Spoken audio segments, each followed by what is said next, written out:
Hey everybody, and welcome back to the Preserves, and welcome back to another edition of Band of the Week.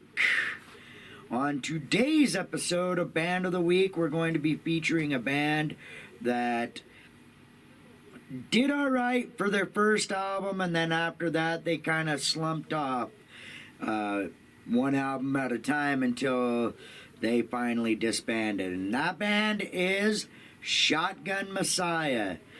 Shotgun Messiah, they started out in Sweden, in Skövde, Sweden, I think it is. It's hard to pronounce. Some people pronounce that Skov, some pronounce it Skövde. So I'm not real positive of the pronunciation of that town's name.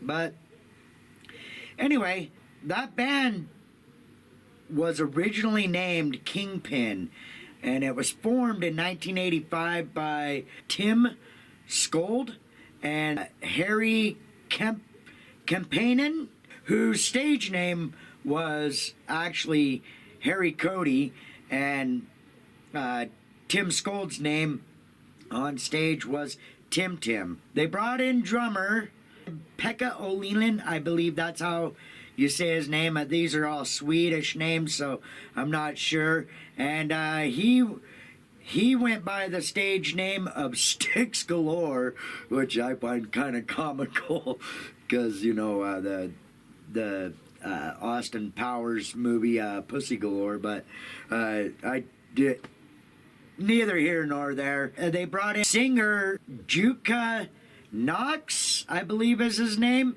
and he went by JK, which is, you know, just his initials or whatever. And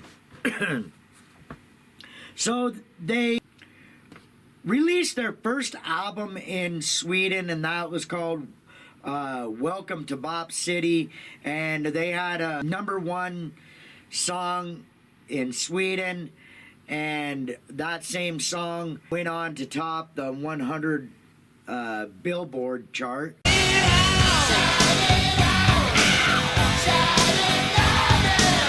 Following this release in Sweden, they all packed up and moved their asses to Hollywood, where they began to remix this album, Welcome to Bop City, and they let go of their vocalist, JK, and remixed this album with another singer, Zinny J. Zan is what his name was. And they remixed this album with him on lead vocals, and then re-released this album as a self-titled album because they had to change their name due to copyright. Another band in San Francisco, they had the rights to that name, so they changed their name to Shotgun Messiah at this time and re-released Welcome to Bop City as their self-titled album, Shotgun Messiah. And then off of that album, that album actually did really well in the United States. That album almost sold 500,000 copies and had awesome songs on it like Shout It Out,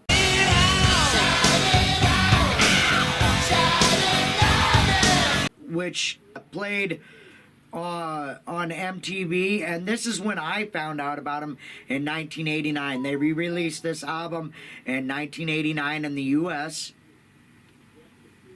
and I was how I actually, it's kind of funny how I used to go to the music stores and stuff like that here in my local town, and I would flip through the CDs and cassettes like any other freaking teenage boy would do, and seen one that you know, spiked our interest, and we would pick that one up without even knowing who they were, and we would go home and give her a listen. And this is when I first heard of them. I didn't know of them as Kingpin at all.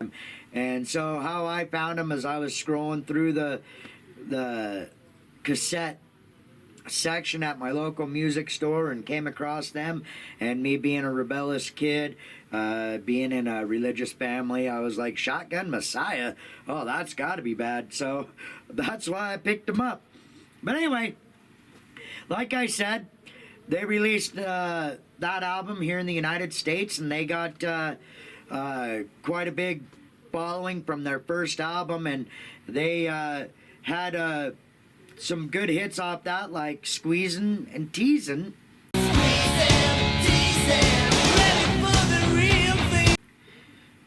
And this song got quite big as well, and so they were well on their way to become a pretty big band, and another song off that album is Nowhere Fast.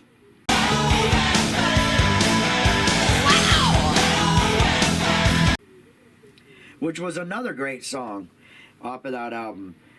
But in 1990, Zan parted ways from Shotgun Messiah, and Scold took over vocals, and they brought in Bobby Lycon from a New York-based band called Battalion. And in 1991, they released their follow-up album called Second Coming. This album did well in the United States, but it didn't come anywhere near the sales of their first self-titled album here in the United States, and this album only got just over 145,000 sales here in the United States. So they were already starting to lose traction, and they were still releasing good music, and some of the great songs off of this album is actually Heartbreak Boulevard.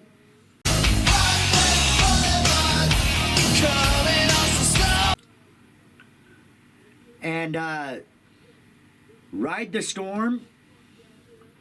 Ride the storm. And Living Without You. Living without you, don't bother me. This album actually did fairly decent, like I said, but the glam metal scene started to fizzle out because the grunge era had started to take hold on the music scene, and glam metal started to fizzle out, and other genres of music.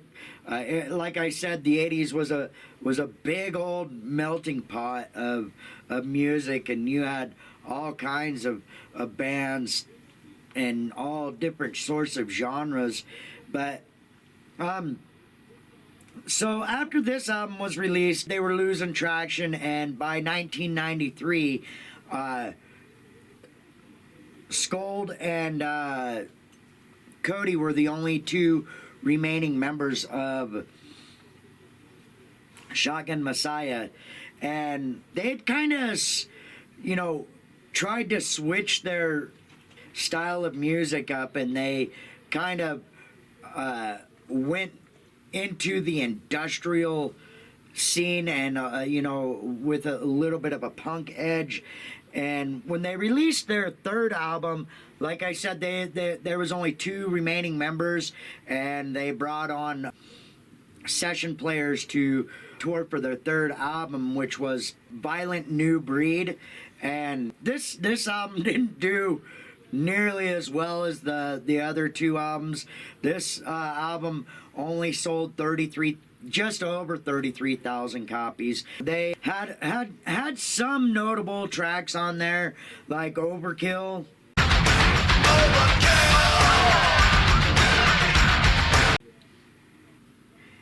Enemy and Me.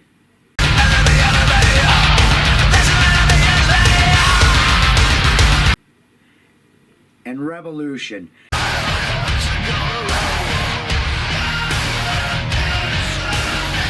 These three songs were, all right. I didn't really listen to them at this time because there was other industrial bands that I was way more into, and like Ministry was starting to take hold of stuff, Nine Inch Nails and Skinny Puppy and, you know, lots of other bands. But so after they released this album, they toured for this album. The label that they were on, the label decided to go into lean more towards rap music, and so they disbanded. They didn't have as big of a following with this album either. You can't. I mean, you can, and it's been done by other bands where they, you know, you totally switch the genre that you started in. It's been done where you totally switch your genre and actually become a bigger band than what you were prior to your other style of music. But after this album, Scold, he actually went on to release multiple solo albums, and it's actually funny because I didn't know about this portion of his career until upon researching for this actual video. So he actually became a member of KMFDM, which was another industrial band, and then he went on and formed another band with two of those members from KMFDM, which is just FDFMK, which is, you know, letters reversed of KMFDM. And this is the big thing that I didn't really know about Scold, is he went on and became one of the producers, songwriters, and a multi-instrumentalist for Marilyn Manson, which I had no clue about that. So, I mean, he continued on doing, you know, pretty well-known stuff. And Cody did a small project with the lead singer from Saigon Kick, Matt Kramer, and he did a few other smaller projects, and you know, all of them weren't real big, but I mean, he did do soundtracks for a movie and a couple of other smaller projects like that. In 2019, Shotgun Messiah was close to having reunion with their full original lineup, but it fell through because of Scold's management team only wanted him to have like special appearances or very, very small part in this actual, you know, reunion. So that fell through, and with that there has been nothing else besides some of the original members formed, and they did kind of do, like, I think it was Styx Galore and the second singer for the band, Zinni, and Styx Galore got back together and went underneath the name of Shotgun and did a few tours with them. But other than that, they kind of just fizzled out, and they never did a reunion or anything. So, but anyway, that's going to be the end of Band of the Week this week. If you enjoyed this video, comment below. And I've got more videos in mind, some more obscure bands that I listened to in the late 80s, early 90s, but we're focusing on the 80s right now. So it's going to be, excuse me, it's going to be mostly bands from the 80s that I'm doing now. So anyway, with that being said, peace.